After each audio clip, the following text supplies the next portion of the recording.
Regard hagard, abasourdi, désorienté. Difficile pour Mamadou de retrouver ses repères habituels. Le natif du quartier Liberté 5 est carrément assommé, dépassé par la situation. Le Sieur Kane avait l'habitude de fréquenter cette plage. Une plage qu'on appelait communément la piscine. Aujourd'hui, c'est avec la mort dans l'âme qu'il constate les faits. Et c'est avec désolation que j'ai retrouvé ces lieux. Il y avait ce qu'on appelait une piscine qui était configurée de manière naturelle et qui nous permettrait de venir nous baigner, apprendre nos jeunes à se baigner. Maintenant, ce n'est plus possible parce que ça a fait l'objet, comme vous le voyez, d'une appropriation privée. Une appropriation privée aux grandes dames de la population. En remblayant la plage avec ses roches, le responsable est bien conscient de l'ampleur du mal. Et pour bien réussir son forfait, l'occupant du site a creusé jusqu'à une profondeur de 60 à 70 mètres, doublé de murs érigés sur plusieurs mètres pour être à l'abri des regards.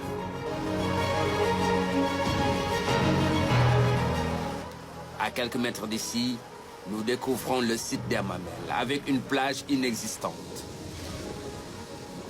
Les raisons, les voici. Ces deux grandes bâtisses qui ont fini de dicter leurs lois sur les populations de Ouakam. Là, sur un site hautement symbolique et hautement très important pour le village de Ouakam, mais aussi pour toute la collectivité Lébou. Ce site s'appelle Tefessoubir. C'est le nom qu'avaient donné nos aïeux à ce site. À part cela, c'est un site qui est collé à un autre site qu'on appelait la plage de Jean Lefebvre.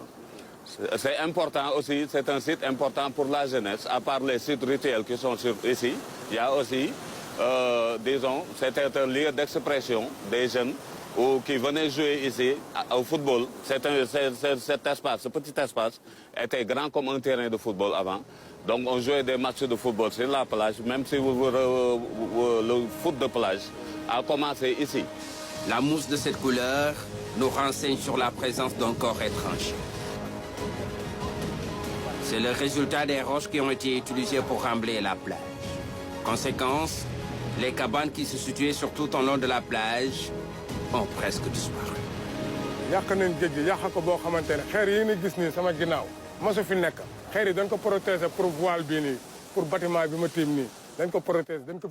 Ils ont tout détruit pour construire leurs immeubles. C'est ce qui explique les roches que vous voyez ici qui permettent de remblayer la plage. Auparavant, il y avait beaucoup de cabanes. Maintenant, il ne reste presque rien. Maintenant, 20 personnes depuis 2000 construction commencé à remblayer les cabanes. L'ancienne bande des Filao sur la VDN n'a pas échappé à l'action anthropique.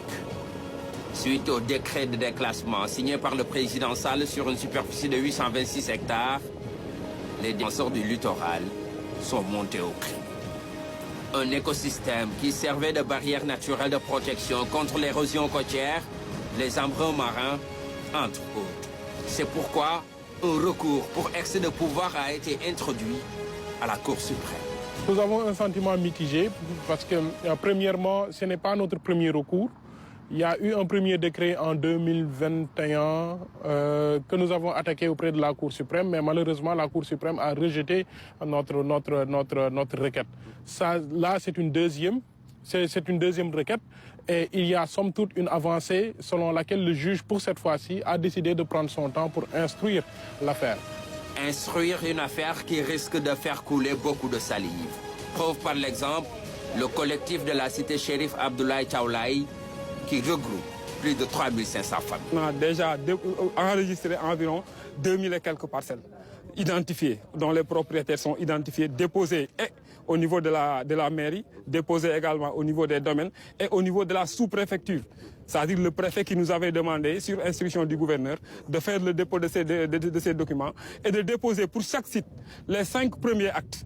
On est rassuré des décisions prises par les autorités étatiques. En l'occurrence, son Excellence, Monsieur le Président de la République, Bassirou Diomaye Faye. Pourtant, les normes de construction existent et doivent être respectées pour assurer une qualité de vie aux populations. Si on se rappelle de Dakar, les gens qui avaient de bons souvenirs, que ce soit dans les quartiers de la Médina, que ce soit dans les quartiers des Almadies, ils vous disent, voilà, on sentait la brise marine jusqu'à loin derrière. Aujourd'hui, on n'a pas cette brise marine-là qui constitue en fait un facteur de renouvellement d'air interne. Aujourd'hui, si on construit une barrière en façade maritime qui va empêcher ce renouvellement d'air, forcément il y a un problème de santé publique qui se pose. Et de plus en plus, on se rend compte avec la météo, avec les données qu'ils donnent à chaque fois, que le degré de pollution ne cesse d'augmenter. Fort de ce constat, la DSCOS ne cesse d'intervenir sur le littoral d'une manière inopinée ou programmée. Déjà en 2002, il faut constater que ces commandes de l'autorité, les chantiers en cours étaient arrêtés. D'abord.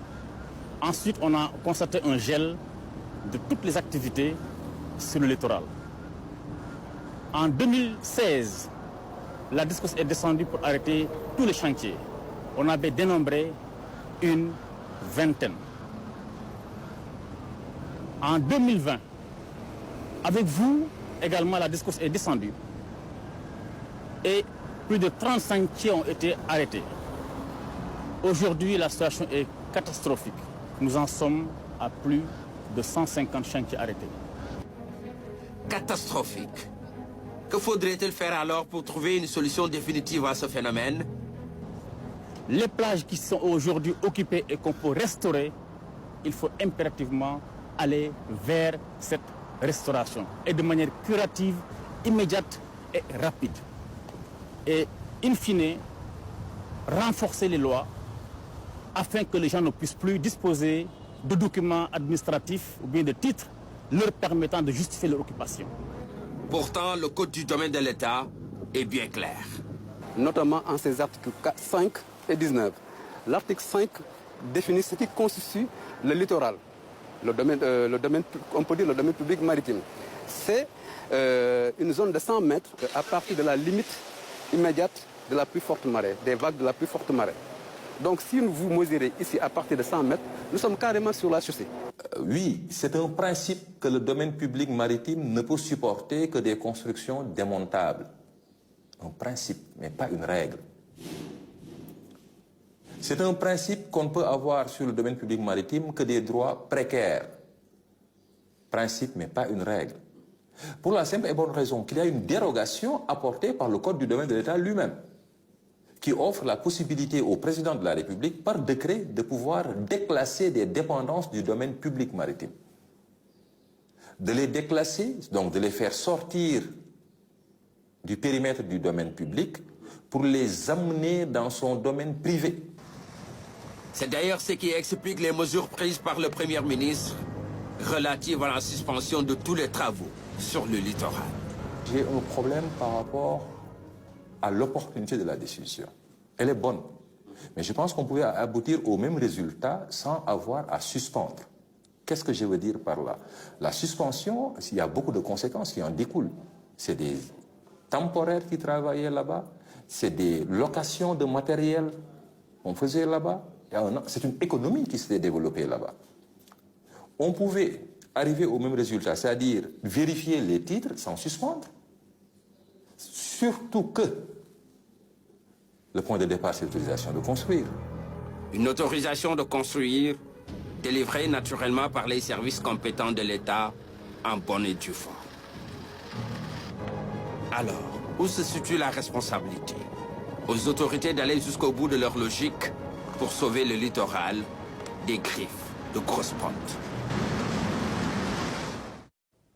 Et pour parler de ce sujet, nous recevons sur ce plateau M. Bassirou Diouf, urbaniste. Bonjour, M. Diouf. Bonjour, M. Fonseca. Et merci d'avoir accepté notre invitation. Une première question, M. Diouf. Selon vous, qui sont les principaux responsables de la dégradation, de cette dégradation? Bon, les responsabilités peuvent être situées à différents niveaux. L'État et ses services, ses différents démembrements font partie de ces responsables. Puisque les attributions se font par des services qui sont des démembrements de l'État, les changements de destination par rapport à la nature juridique des terrains se font aussi par des services qui sont des démembrements de l'État, Mais d'un autre côté, les particuliers qui sont sur les lieux, souvent ne sont pas conformes du point de vue de leur droit d'occupation en termes de superficie, surface d'emprise au sol ou bien en termes de surface de la parcelle. Souvent, les gens font des extensions irrégulières et ne se limitent pas à la surface qui leur a été attribuée. Et cela pose un problème de fermeture de couloir d'air entre l'océan et la ville. On l'a dit justement. Et un problème d'échange, d'exutoire de mauvaises particules qui sont dans la ville et qui devaient être épurées vers l'océan. Donc il y a différents problèmes qui se posent par rapport à cette occupation-là irrégulière. Donc il y a l'État, ses démembrements et certains particuliers, pas tous. Mais comment pouvons-nous sauver ce littoral? Comment pouvons-nous préserver le littoral face aux menaces actuelles? Bon, je ne dirais pas qu'il n'y a pas un document qui organise l'occupation de la corniche, parce que la Direction générale de l'urbanisme et de l'architecture a quand même des documents pour gérer les demandes d'autorisation de construire, les certificats d'urbanisme ou les autres demandes, actes d'urbanisme liés à l'occupation du sol. Mais le mieux, c'est vraiment d'aller vers un document spécifique accompagné d'un règlement particulier qui va être l'objet du concours de tous les acteurs qui sont dans l'urbanisation pour gérer autant le volet avancé de la mer, le volet gestion des eaux même de ruissellement qui font aussi que le trait de côte peut être modifié. Donc, il faut vraiment un document spécifique plus approfondi, liant en toute parfaite synergie tous les acteurs qui évoluent dans le secteur de l'occupation du sol. Et aussi donner assez de moyens à la Direction générale de la surveillance et du contrôle de l'occupation du sol pour vraiment être en mesure de parcourir réellement et de façon quotidienne toute la corniche.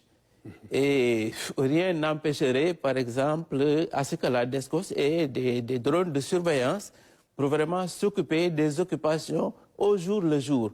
Ce qu'il faut rappeler aussi, c'est que dans le temps, il y a un défaut de contrôle, mais depuis quand même l'an 2000, à la création de la DSCOS, la surveillance est plus accrue, parce qu'antérieurement, le contrôle se faisait seulement par les agents de l'urbanisme, qui, après une sommation, faisait seulement un bordereau de transmission à la brigade de gendarmerie ou bien au commissariat, qui, après notification, ne s'en occupait plus. Maintenant, la DSCOS a quand même des moyens de parcourir la corniche. Le seul fait est que, très souvent, pour certains chantiers, mais vous trouvez que la personne a un titre de propriété et a une autorisation de construire. Souvent, ce qui peut arriver, c'est peut-être un problème de non-conformité. Il peut faire une hauteur qui n'avait pas été autorisée par le document, ou bien s'élargir de façon à obstruer des couloirs qui n'étaient pas autorisés dans sa demande. Donc, cela fait que, effectivement, on a des problèmes spécifiques par rapport à l'occupation du sol dans la corniche. Donc, il faut toujours aller vers l'élaboration d'un document spécifique accompagné d'un règlement particulier opposable aux administrations et aux tiers pour vraiment mieux gérer la corniche. Mais une dernière question, M. Diouf. Est-il possible de restaurer ces plages endommagées par les promoteurs? On a vu dans ce reportage, dans cette enquête d'Ibrahim Dong, qu'ils sont en train de remblayer. Bon, il appartient à l'autorité politique de prendre certaines décisions, mais les techniciens pourront, autour d'une table, se réunir et élaborer, donner des indications à l'autorité qui, après exploitation, pourra décider de ce qu'il va advenir de la corniche. Effectivement, certaines plages ou certains sites historiques peuvent être restaurés, soit par expropriation de l'occupant qui est irrégulier, ou bien démolition et déguerpissement d'un occupant qui est sans titre ni droit. Ça peut se faire très rapidement ou ça risque de prendre du temps? Bon, ça dépend de la décision de l'autorité supérieure, parce que si les moyens sont mis, rien n'empêche d'enlever certaines occupations. Mais par contre, d'autres sont quand même d'une lourdeur et les impenses sont d'une telle importance qu'il faudra quand même vont s'y prendre prudemment pour penser à une libération totale de toute la corniche. Merci beaucoup. Merci, M. Bassirou Diouf. Le plaisir est pour moi. Je rappelle que vous êtes urbaniste et vous étiez l'invité de ce 13h. Je ne sais pas, il y a un problème qui se pose dans le secteur urbain. Tout à fait, allez-y. C'est que les urbanistes n'arrivent pas à avoir un ordre.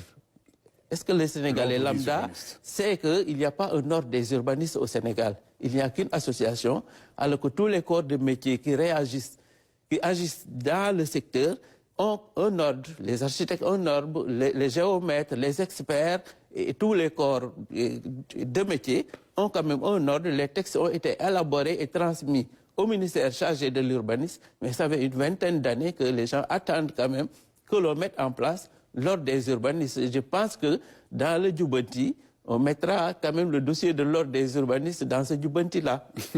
Merci beaucoup, M. Bassirou Diouf. Voilà pour ce plaidoyer. Merci d'avoir accepté notre invitation. Le plaisir est pour moi. Voilà, mesdames et messieurs, c'est la fin de cette édition. Merci de nous avoir suivis. Merci de votre attention et de votre fidélité. Je vous souhaite une excellente journée et un bon appétit pour ceux qui sont à table, bien sûr.